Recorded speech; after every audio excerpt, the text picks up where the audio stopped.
This podcast is part of the Game and Entertainment Network. Visit tgenetwork.net to find the latest episodes from all our shows. It's time for AggroChat, the official podcast of the Tales of the Agronaut blog and stalwart gaming community, where we talk about stuff and things, and the stuff about the things, and sometimes gaming. I'm Belgast, and let's start the show. Hey folks, it's that time again. Time for another episode of AggroChat. This is episode 130. Tonight, I'm joined by Ashgar. Hello.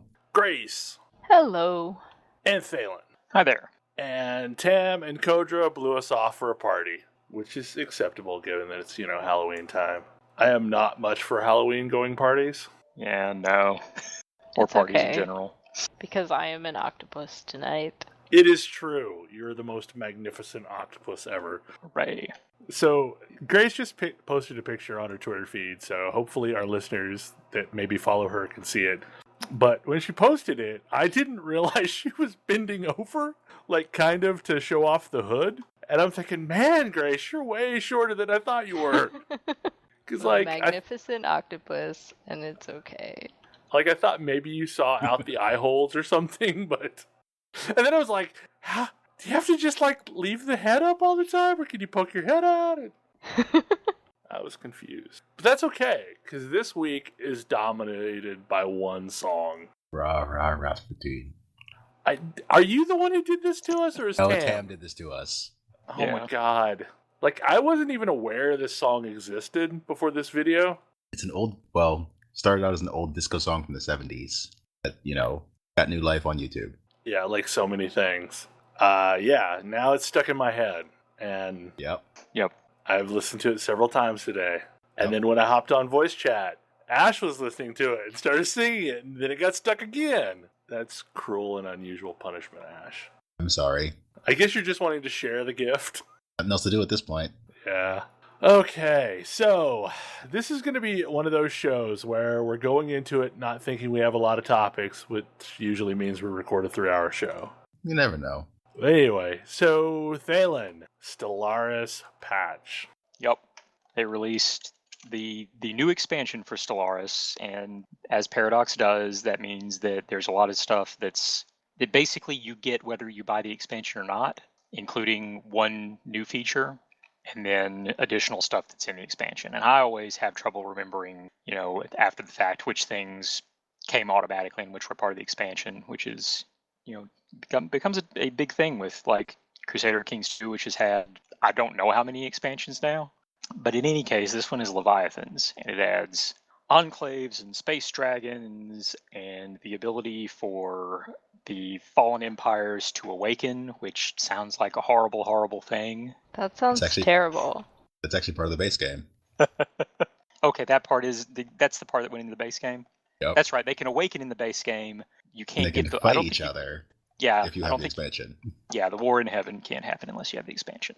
But this being a Paradox game, I absolutely got the expansion and started playing again, and man, it helps with the early game. For one thing, all the weird space critters that wander around that used to all show up as soon as you started playing the game, which really led to one wondering, okay, how did I not know these things exist when they are always coming through my solar system all the damn time? Now they don't wander around quite as much.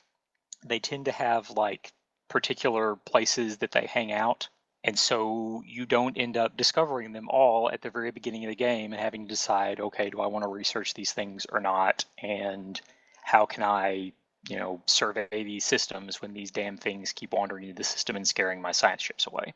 So that's nice. Also, enclaves are fantastic, because I know one of the problems that I run into in the early game is I've got plenty of energy credits and nothing to do with them, and a trickle of minerals. And minerals are what you use to build everything. Basically, energy credits are cash, and minerals are, the resources to actually build the things. The energy credits are mostly for maintenance.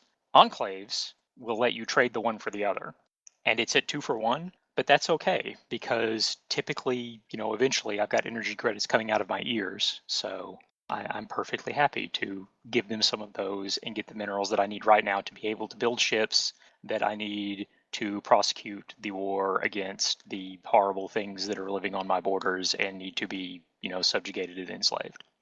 That doesn't sound friendly at all. Well, Why you got to be like that, Thalen? Because my race are the xenophobic science lizards. You're worse than Gandhi.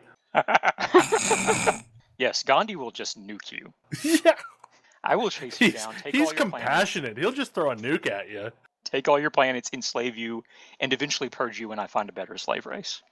I love that the Gandhi thing has just become canon at this point. Yeah, and it's from the very first Civ. Yeah, and all it was they didn't think about the fact that integers have limits. Yeah, that if his initial value for a setting is 1, that if something can happen to reduce that value by 2, then it will roll over. And he goes from the least possible aggression to the most possible aggression. And apparently the thing that would cause it to roll over was adopting democracy. Adopting democracy, yeah. Yeah. It would subtract 2 from the value. So as soon as Gandhi adopted democracy, he just started murdering everyone. Which is not entirely unrealistic. Well, you've seen UHF, right? Yes. Gandhi too. First of all, okay, like while we were talking briefly UHF, I gotta say this is the first BlizzCon concert that I'm kind of jealous of, other than maybe one of the early ones. But yeah, like Weird Al, that's a good call. Yeah, I was pretty happy when I saw that. Like, I'm kind of tempted to actually get the live ticket thing this year. Like, I got it, and I'm taking next Friday off just to hang out at home and watch it on the television. Because, like, I can stream stuff to my TV. But I know, like, in past, when I've tried to watch the concerts, their recording is not really great. Like, the broadcast quality is not amazing for the concert. Because, live music is hard to record. Probably even harder to stream and make it sound okay. So, another thing that happened this week is that the Festival of Lost went into Destiny. And in the past, this was like, I'm used to MMO-style events for holidays, and this is definitely not really that. So this is a Halloween event? Yeah, it's a Halloween-themed event. It's basically like Eris Morn is the super grumpy person that's in the tower that is like half consumed by the hive. And she is commemorating all the people that they were lost in battling the hive and whoever else we've battled along the way. The quote-unquote darkness. So last year, there were a sequence of quests and, wearing a mask and going out into the world and doing things filled up a bag full of candy. And then you could turn that candy into Eva Levante, the shader/emblem vendor, and she would give you back stuff. And last year, how it worked was this was the event that introduced paid lockboxes. So, but it wasn't bad. You could buy boxes with silver and get a chance. You were guaranteed to get purple quality masks, which were permanent. Which honestly just took up bank space, but they didn't do anything other than you wore them. And what makes them annoying is that you lose all of the light that was on your helmet, so you just now drop down to, light levels way below what you're used to. But, they're cute. They're like papercraft masks. So they're like papercraft versions of characters in the game. So, there's a speaker one, or you can go around as an engram, or a ghost, or, the bosses. It's really cute, because, they're really well done papercraft looking masks. So last year's sequence was that if you did the candy loot bags just by going out into the world and filling them and then turning them in, you were given blue masks. And then by dismantling blue masks, you got mask glue.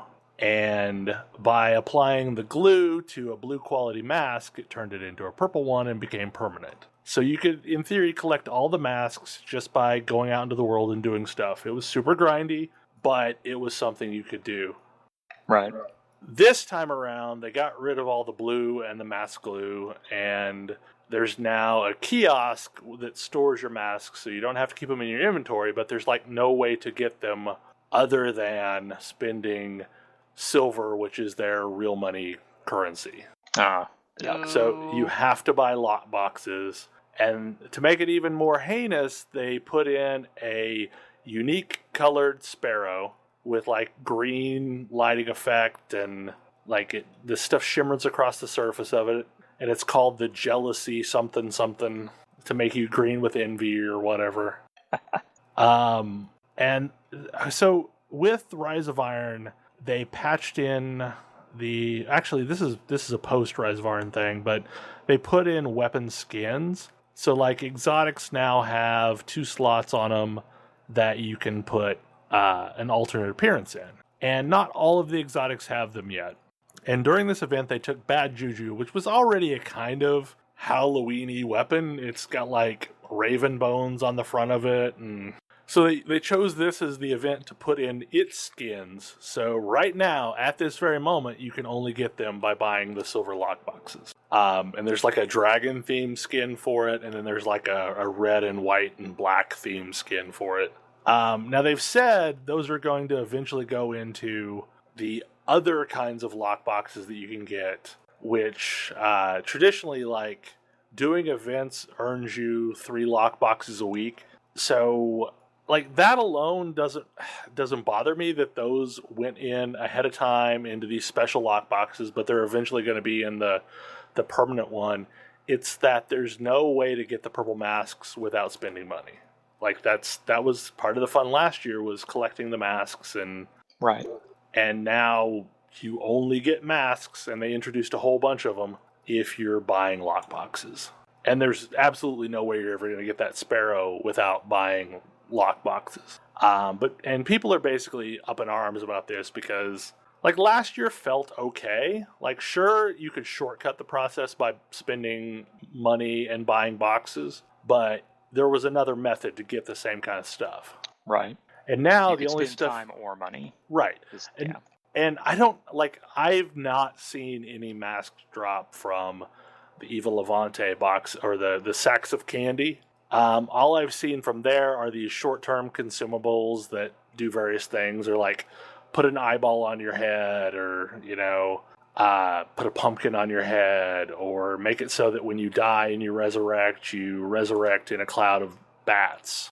They're like potions that you can use for a short period of time. And that seems to be all you can get from the free mode of this event. So it's kind of disappointing, and it makes me worry about what changes they might have done to, like, SRL or Crimson Days or the other events that they had going last year.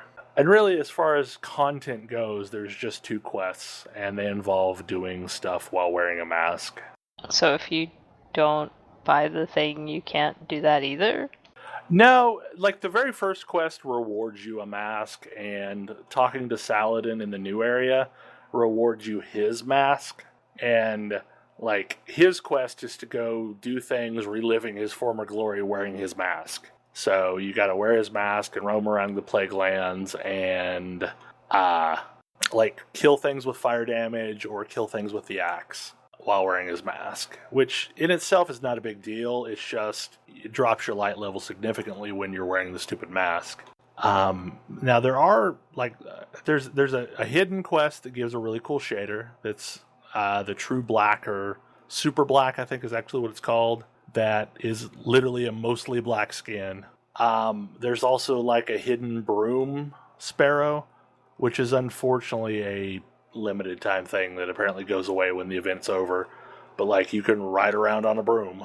It would have been great if this had turned into a Quidditch thing. But no, sadly not. Probably the most interesting thing is last year, Eris Morn, instead of giving candy, gave the player little boxes of raisins. Because her whole comedic backstory is that she's the buzzkill of all of the people of the Guardians. So if you held on to your raisins from last year and went into your bank, they became Ascendant Raisins. That opened up a whole other quest, and that's how you get the shader. And this year, at the end of that quest, you're given a stick of celery. And you can damn well bet I'm holding on to the stick of celery just in case something happens from it next year. I remember getting raisins during trick-or-treating. It was never a good time. No. No, it's people. If you're going to give raisins out, you might as well just turn your porch light off. Yeah, please. Just say Yeah, it's not. Don't ruin no a child sacred wants that. holiday. I mean, I would go so far as to say, like, the little themed baggies of super dry pretzels probably are in the same category. Better than raisins. It's better than raisins, right? Like, there are few things worse than raisins. Like, I remember as a kid, like, I am older than the dirt, so, I mean, I remember as a kid occasionally getting soggy popcorn balls, which were, not ever fun either. Did you get a chance to play any World of Final Fantasy, Ash? I did, actually. It came out on Tuesday. I've started playing it. It's a weird game. Like, the plot is... I don't know if I'd go as far as to call it Kingdom Hearts level weird. It's close, though. That's pretty weird. Pretty close. Mechanically, it's a lot more interesting than the demo really showed. There are things like, basically you stack mirages on top of your characters, or if you find a big enough one, you can ride one around and still have one on your head.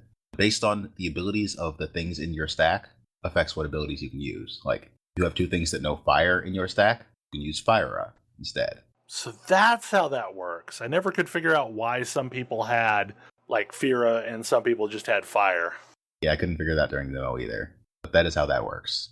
Like, some abilities, even though they aren't called that, are still count, so you will be able to, like, upgrade spells that way. The game keeps telling me that there are other ways to get bonus abilities, but I have not found any of them yet. Like, my favorite thing so far was just riding around on an Ahriman, because who doesn't love a giant eyeball with wings? Yes. It's definitely... the Magitech armor you get from finishing the demo is also kind of nice. First thing I got that I could just ride around on. So how far finished do you have to actually make to... Because, like, okay, I made it as far as the final boss, I think, and then I died, and it didn't give me a chance to reload. So I didn't know if that was literally the end, or... There's a save point right before that in the demo anyway. Yeah, and I saved there, but it didn't give me the prompt to load from save. It's a little weird. Like, it doesn't seem to actually do that as far as the demo is concerned. The game proper is more like, in a lot of cases, treats it more like a Pokemon game. So if you lose all your health, mostly you get kicked back to the hub. Unless it's during a boss fight, in which case you're back to your save point. All I know for certain is, like, it seems to be popular amongst, my Twitter timeline. I think everybody either purchased it or is playing it. I definitely like it. I mean, it looks very strange and very silly, and definitely like something I would enjoy. The only single complaint that I have is I really wish they had just done it as cross-buy with cross-save. Pardon me? Cross-buy with cross-save. It's cross-save, but not cross-buy, unfortunately. Yeah. Because I ended up getting it for the PS4 thinking that this is probably super remote play friendly. Because, there's really... Like, so long as you're not playing on real-time mode, I mean, you're given plenty of opportunity to input your commands. Because really, that's been the only problem I have with PS4 remote play from the PC is that there's just some lag. Yeah, I mean, like, it is not smooth enough to really comfortably play like Destiny, but it's smooth enough to play pretty much anything else. If you're not playing on active, you have all the time in the world to make your decisions. Yeah. Yeah. So the thing in the demo that I never could figure out was there a setting somewhere that I just missed where you could make it go to classic mode menus all the time? In the demo, the only place that setting is on the main menu screen before you start the game. Yeah. There's a setting there. In the game proper, you can get to that setting from the normal triangle menu. Cool. Yeah, because I actually found it way more comfortable to use on just standard, good old-fashioned Final Fantasy mode. Me too. It's a little... If you are playing on active, then shortcut is probably a little faster. Yeah. Well, I doubt there's ever going to be a situation where I really am playing on true active. The semi-active actually also kind of bothers me a little bit, because enemies can kind of still cut you in line. Like, while you're choosing your action, if they have chosen their action before you, they will still go.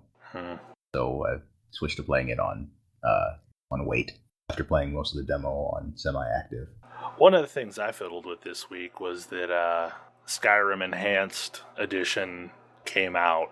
And if you had owned Skyrim and all the previous DLC, it just mysteriously showed up in your Steam list. And I really like that trend, because that was exactly the same for BioShock. It was the same for Divinity Original Sin when they came out with their Enhanced Edition. I mean, I realize not everyone can do this thing, but it's pretty cool when it happens. Yeah. Of course, the problem is the new one can't use any of the mods for the old one. They all have to be ported. So yeah, it will be a while before everything moves over. Yeah, it's like I don't know if I'm willing to go through having to deal with the default UI to be able to experience the improved graphics or whatever. That was going to be one of the things I commented. Like, that's UI the is only missing. thing.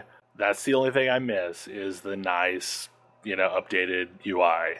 And it sounds from the like maybe mod. that's one that may not get ported because the guy who did Sky UI is not real happy with them. There is that, but enough people are relying on the mod configuration manager that comes with Sky UI that to make their own mods work, that I suspect there will be work done. Hopefully. Before, however, any of that can get figured out, they have to get the script extender figured out. I'm largely okay playing vanilla Skyrim. Yeah, I am not. Yeah, apart from Sky UI, I think the only other mod I have installed is and it's not even a mod, it's just the improved graphics. Right. The game is gorgeous. Like, it really does look nice. And far better than I was ever able to really get it to look with just mod enhancements and improved textures. I mean, there's some engine differences, I'm guessing. New lighting engine. That definitely makes a large difference. And it feels like maybe there's a new atmosphere engine of sorts. And there's definitely, higher polygon models. You have light rays now. And probably most important, it's 64-bit now instead of 32. So you can It go runs a lot longer before running out of memory. Yep. Well, and it seems to really do a decent job of utilizing multiple cores. That actually surprises me. Me too. I mean, I had activity on multiple cores, and I was expecting it to be, entirely one core. Because, my new system is a 6-core i7, which I guess technically is theoretically 12 cores, if you count the hyper-threading. So really only 6. Yeah. But they show up as, 12 cores because of the hyper-threading madness. But it looked nice, and it felt good to roam around Skyrim because it's been a long time since I played Skyrim. The last time I really played Skyrim was right before the launch of Elder Scrolls Online, just to get that Elder Scrolls fix. The part that amuses me a bit is that ESO basically uses Sky UI for its default UI. Yeah. I don't know why they built just that into Skyrim. yeah, I don't know why they didn't just update the UI to Sky UI or something equivalent, because it just works better. The default UI is kind of horrible. I mean, I realize it was designed to play with a controller, but I don't think it plays that much better with a controller.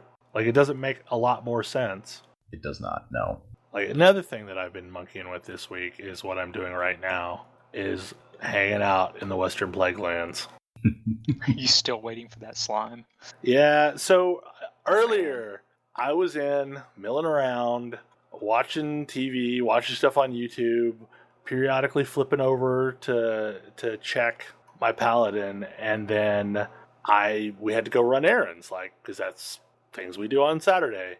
So I was gone for a few hours, and when I came back, I logged into the paladin first, and everybody was madly fishing, so I'm like, crap, it spawned. And they're like, yeah, you missed it by about 15 minutes. I'm like, ugh. Oh, man. So now I've all evening I've been poking around and waiting on the stupid thing to spawn. But this appearance item is weird. This entire thing, it really cracks me up. So once upon a time, when Corrupted Ashbringer went into the game, people went nuts with theory crafting as to how it could possibly drop and turn into, real Ashbringer. And one of the more popular theories involved a couple different copies of Nat Pagel's Fishing Guide, and this slime out in the Western Plaguelands that spawned in a cave, the Weeping Cave. And it was like a slime that used to be a mage or something, if I remember correctly.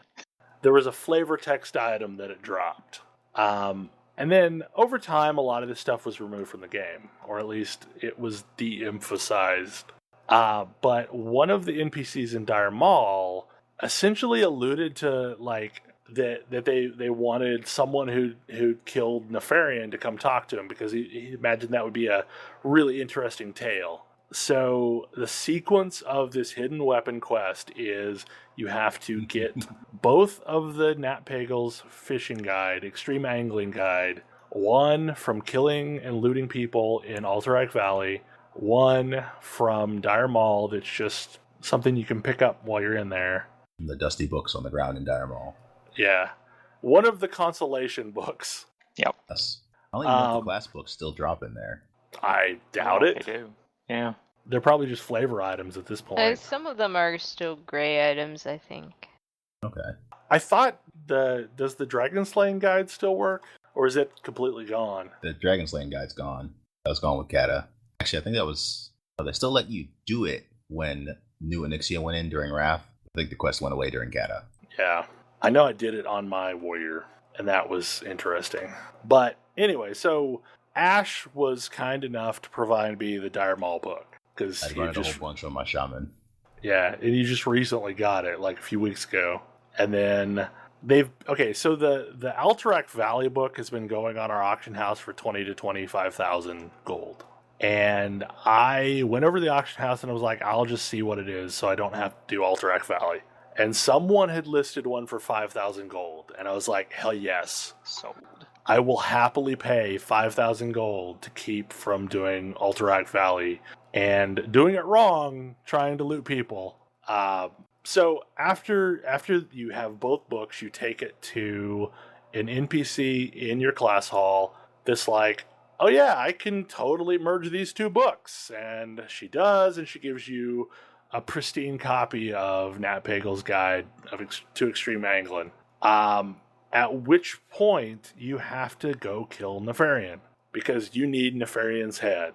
So basically the item that has been dropping since vanilla, to get you the quest, you just make sure you have that in your inventory and you go off to Dire Maul to talk to Prince, can't remember his name. Asshole. Yeah. Yeah. Yeah, the neutral prince in Dire Maul West. So you don't go like you're going to kill Imilthar. You go down into the library and find the prince, and then he talks to you, and he's like, you're not the first person who's come to me asking about the connection with this book to the Ashbringer. You should totally go talk to somebody at Chillwind Point. And you go to talk to somebody at Chillwind Point, and they're like, yeah, I was able to track down part of this, and I think there's, this slime out in the Western Plaguelands that is really the remains of this person-turned-lich. And at that point is where I'm at now, and I have to wait for this person to spawn, or this slime to spawn, and loot the phylactery out of it, and talk to the person, the ghost of this person. And then, finally, they're like, oh yeah, I threw this thing in the river, and I have to catch it from the river. And people are saying it can take as much as 2,500 casts to get this stupid thing out of the river. That's a lot of fishing. That's a lot of fishing. So yeah, all this time, there are just paladins living on this riverbank. And I've had numerous guildies ask me, what's going on out in the Plaguelands? Why are you always out in the Plaguelands? Because, yeah, I need to kill a slime.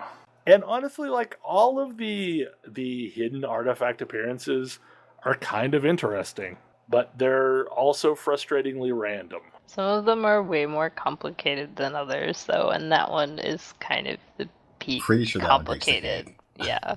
Yeah, the hunter ones, 2 of them are purchased and 1 drops from Ursoc.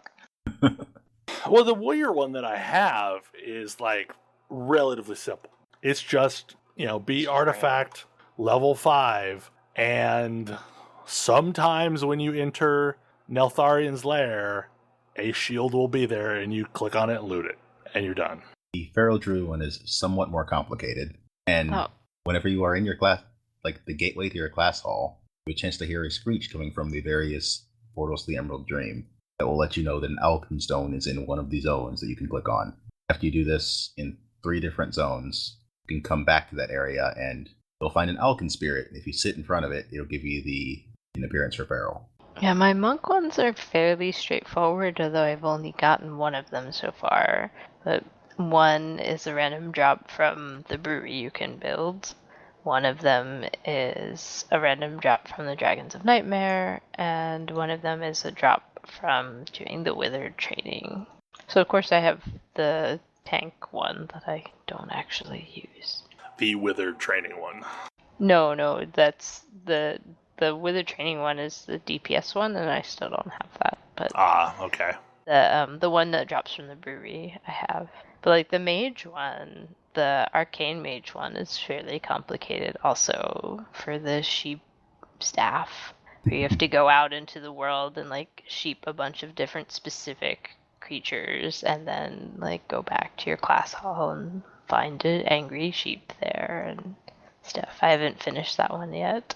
I have this feeling that they had like certain weapon appearances that they absolutely wanted to put into the game, and they did them first. And then some of them, they're like, oh crap, now we just need to get some extra ones in. Mm-hmm. Yeah, well, I mean, it's like the, like, I don't know, the various weapon instances or whatever, like all of the quests to get your weapons. Like some of them were very intentional, and some of them there's a lot of overlap with other stuff. Like, I'm glad it's all there. Like, this is the first WoW expansion in my memory where I'm actually pretty happy for the most part playing one character and not doing a ton of alt stuff. I mean, I could, and I have alts, and I'm kind of poking at them a little bit, but I don't have a whole lot of motivation because I feel like there's just so much stuff that I could be doing on my main. Yeah. I've made a Demon Hunter and played through the Demon Hunter intro, and that's all that I've done apart, not on my main character. I will say it was kind of miserable this week when the patch went in, because I felt like I had reached this point of equilibrium on my warrior where I could just log in and do the emissary chest and be comfortable doing that. Like, I felt happy doing that. And then the patch came out and we had 3 emissary chests to do in a single night. And I just didn't, like, at all. I mean, to be fair, you only had to do one of them that night, right? Like, yeah, I know, like, but it's in 24 hours. It was like the equivalent of having like a really jacked up full inventory. It's like I had too many quests to do, so I was kind of an overload, and I just simply did not deal with it until today. So like today, as the day went on, I ground my way through the emissaries and finally cleaned up my map to where it feels more manageable again. But yeah, like it was too much. So I'm hoping not every patch is going to reset everything like that. See, I kind of hope that it does, because I still don't have any legendaries yet, and those emissary boxes are another chance at a legendary. They are. I guess that's part of it too, is like I have my legendaries. Like, you're at a point where you probably don't need to worry about it as much, but like I'm still playing a bit of catch up, and so I'm perfectly happy to have any extra opportunities for loot that the game is going to throw at me. But I've just been pretty happy with this patch, other than the fact of being like slightly nervous that, it's kind of early, and like, what does this mean in terms of, potentially down the road having, content drought in the future, etc. But this patch itself has had a bunch of great stuff in it, and like I haven't seen most of it yet. I haven't done Karazhan yet. I haven't gotten that far. I'm almost attuned.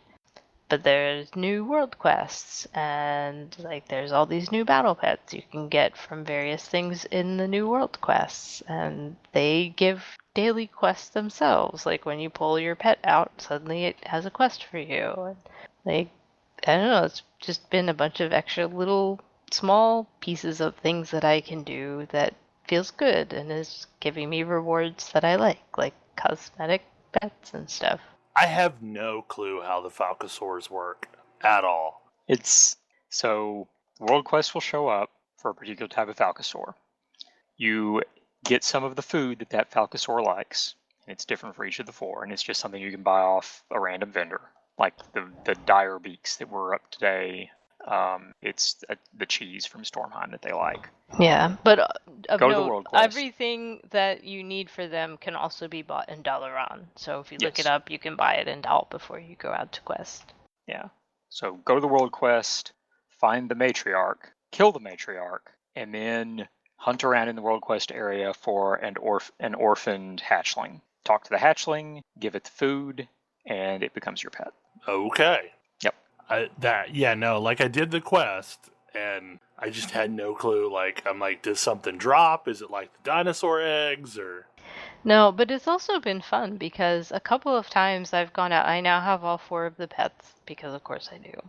But I went out a couple of times, and there were just people questing and were helping kill the matriarch and stuff, or were killing other stuff and not waiting for the matriarch. And I sort of like invited them to group and explained to them that there was a free pet, and like when you buy the food from the vendor, it gives you a stack of 5. Well, you don't need 5 to get the pet. In fact, it doesn't actually take any out of your inventory. You just have to have it on hand.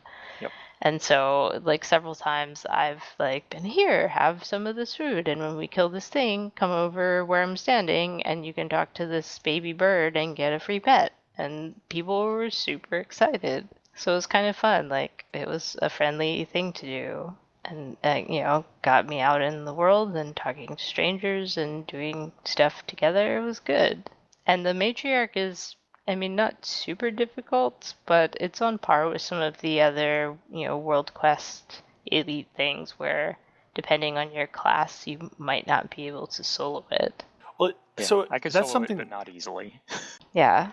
That's something I really noticed with this patch. Is it seems like some of the quest mobs that were gold dragons have gotten buffed significantly. Like, one example in particular is Melisandre in Val'sharah, which is a named harpy. Previous to this patch, I could go solo it easily. After this patch, I cannot at all. I need a group. They did do that. They increased the difficulty of the highest tier of Warden's quests, lowered the others. Okay, well, so then they're more normalized now. Because previously it was like some of those gold borders you could solo without issue. Some of the green normal Took the ones. gold borders off of the ones that didn't deserve them. Yeah. Okay. Well, that makes sense. But they definitely buffed that one in particular. Because I used to be able to just roll over and solo it without much issue, which I know is a tank thing, but Definitely a tank thing. I'm really hoping we can get a fast enough clear this week that we get some serious time in on Xavius. Because that fight still feels a little bit like madness.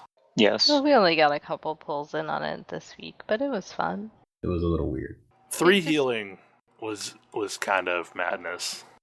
Yeah, 3 healing is a thing. It's definitely a doable thing, but I don't know, my days of being a hardcore raider are somewhat behind me, and on any given day, I would much rather 4 heal and be super lazy and not have 95th percentile world numbers and just have fun and not have the tanks die. Yeah. I'm proud that we did get through it 3 healing and we cleared everything we had already cleared before. It just feels like we would have probably been at Xavius ahead of time, a little bit faster. I'm super proud. 3 healing, that raid was super good for my ego, but I don't think it was necessarily that good for the raid as a whole. It hurt as a tank. I will say, it hurt a lot. I felt like I was constantly like seconds away from my next cooldown. I mean, after that raid, I healed Mythic Vault of the Wardens, and that felt like, oh, this is a relaxing, refreshing nap after that raid. Well, admittedly, like normal mythics now feel that way as compared to, Keystone mythics that we were trying to get a timer. True. Like last night, we ended up grabbing picks on his paladin that was 815, and we drug him through two of the mythics, and like it wasn't really even noticeable. Like it was, things died a little slower, but it didn't feel that much rougher. Yeah. And there was definitely a time where someone that was with us at 815 would have really hurt things. So I guess we overgear things now. There was definitely a time where I was trying to catch up and was undergeared, and everyone was still not caught up either, and it was painful. But yeah, I definitely feel like we're capable of carrying people for things now, which is good because we're going to be going into Karazhan soon. I'm looking forward to that. And there was a huge mix-up on the dungeons, and it's entirely my fault for not checking. But, because like for whatever reason, I get Violet Hold and Vault of the Wardens flip-flopped in my brain as to which is which. One of them is terrible, and admittedly, they're both terrible. Is Violet Hold? Is Violet Hold? I think they're both kind of terrible. Like I did not enjoy Violet Hold Mythic. I mean, the only good part about Violet Hold Mythic is that we didn't have to use any candles, and we could use them on the last round to just basically nuke the elite packs from orbit. Yeah, I was not a huge fan of that place. I've been having some UI issues. So the boss fight where it's like Blood Queen, where you have to do the bite thing, it ended up not giving me the UI for biting, and we wiped my group. Exact same thing happened to our healer. Yeah. And not thrilled with me, but we actually managed to power through it. It was kind of hilarious. I kept was insane. My head over and over and over with grab turned on to just keep pulling the thing off of Bell for a couple of seconds. Was that the fight where Ash, you and Pix were healing me? And okay, yeah. We did DPS and Paladin DPS, trying to heal the main tank and ourselves. We had a hunter pet who was constantly, trying to growl and get killed and being revived. It was insane. Way longer than I expected. In fact, I got the kill without a healer up.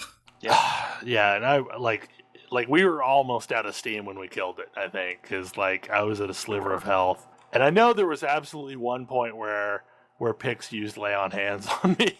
Because I went from almost dead to full health. Yeah, that's what those buttons are for. Yeah. But back to one of the things that Grace said is this early patch can either be a really good thing or a really bad thing. Because in theory, we had pretty early raid releases in Warlords. We just ran out of raids really quickly. And I'm hoping that they're going to keep doing this. The fact that they're throwing in a filler raid in the form of Trials of Valor honestly kind of gives me hope, because the last expansion they did that kind of stuff in on a regular basis was Wrath, and I was okay with Wrath. There was a lot of stuff in Wrath. I mean, I wasn't a huge fan of Crusaders Coliseum, but it was a thing. It was a thing we could do. And I know at some point we'll go do Trials of Valor, and I'm more than happy to fight Odin and fight Helya. Super excited to see Helya again. So, okay, while I was out roaming around, heading to one of the Falcon spawns, I encountered this event going on the beach where, all these Vrykul were summoning Helya. Does anybody have a clue what that's about? Nope. It may be part of the raid introduction stuff, because those will be new world quests, and they have not been implemented fully yet. Okay. That would make sense. Yeah, because, it looked like you could fight this stuff, and they were summoning slimes, but I was trying to get past it, and I ended up with all these slimes following me. I guess another big thing that's happened since the last show was Nintendo Switch announcement. Did we talk about that last week? I don't think so. Mm-mm. Announced it on really early morning on Sunday, I think. I think so, yeah. It was a weird time to announce a product. And they've since come out and said, what you see in this video does not represent the actual product. But I don't know, like, I think it's really cool. Like, I am a fan of this idea, so long as it, has software support. It's kicker, though, isn't it? Yeah. But as someone who really likes the idea of a lot of Nintendo's mobile type games, but who does not have the finances to purchase a mobile platform in addition to anything else. Like, the thought of having one platform and being able to access a lot of the types of games that I would really like to play on something like the 3DS makes me pretty excited. Yeah. I mean, there's little things that I thought were just cool. Like, I like the idea of this weird transformer device that allows you to drop it on the ground and, now the two sides of it become two mini controllers and you can play versus a friend real quick.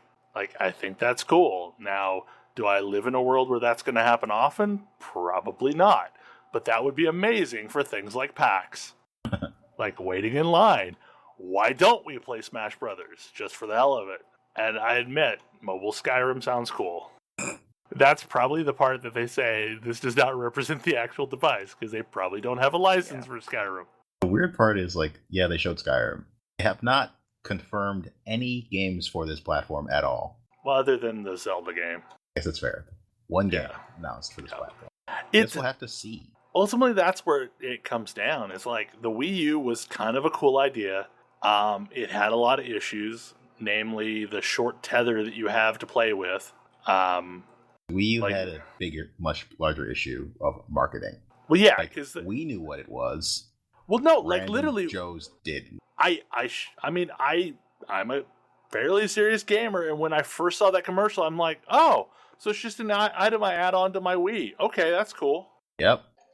That was my initial assumption. If nothing else, the Switch has gotten way better at messaging what the device is. Like, it's this thing that transforms.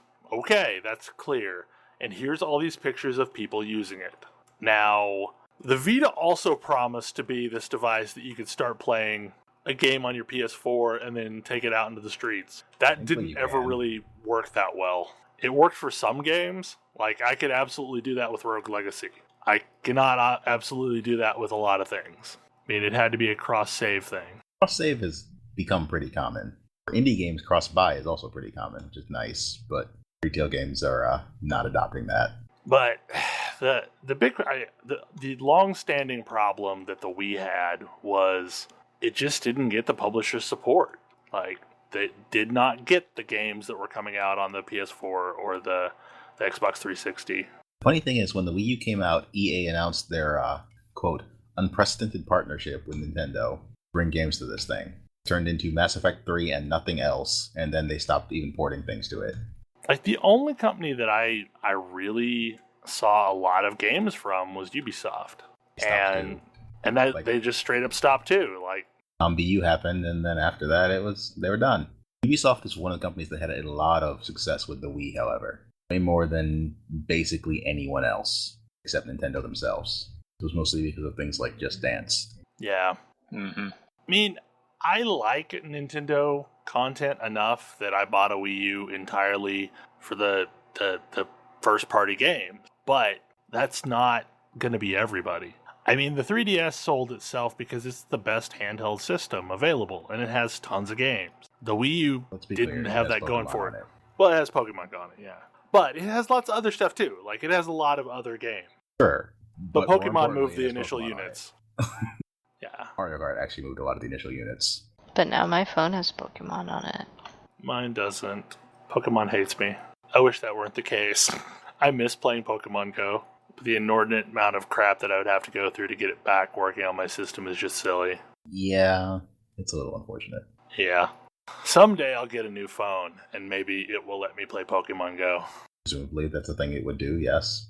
I would really like a Google Pixel. I just don't want to pay, $800 for a Google Pixel. Ew. Like the new iPhone is like $1,000, unsubsidized. Well, you can't get them subsidized anymore, can you? I don't think so. Yeah, that's the problem. Yeah, it's kind of stopped being a thing.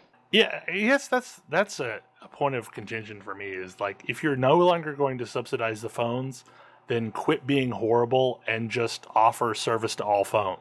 Like, quit trying to do this exclusive shit with your phones. Well, that's in this country, that's the technology thing as well. Well, you have 2 providers on each major network. Yeah. So, I mean, I don't know, partially it's an education thing. Like, people don't know which is, CDMA and which is, what's the other format? Yes. Yeah. I guess another thing that happened since the last podcast is more or less we've finished with Diablo Season 3. Sadly. I mean, I don't know, like, I don't have any drive to get past the cosmetic pet. Yeah, I'm kind of the same. I mean, I think we talked about this a little bit last time, that they just didn't add a lot of new content. I'm not sure how much more I have to say about that. Yeah. Like, it's a little disappointing, but also, if I wasn't so enamored with WoW right now or other things, then I'd probably still be playing it right now. But there's just not a lot of new stuff to pull me away from the other games that I'm playing. Well, I think I've run out of topics to talk about. Did anybody else have anything interesting to add?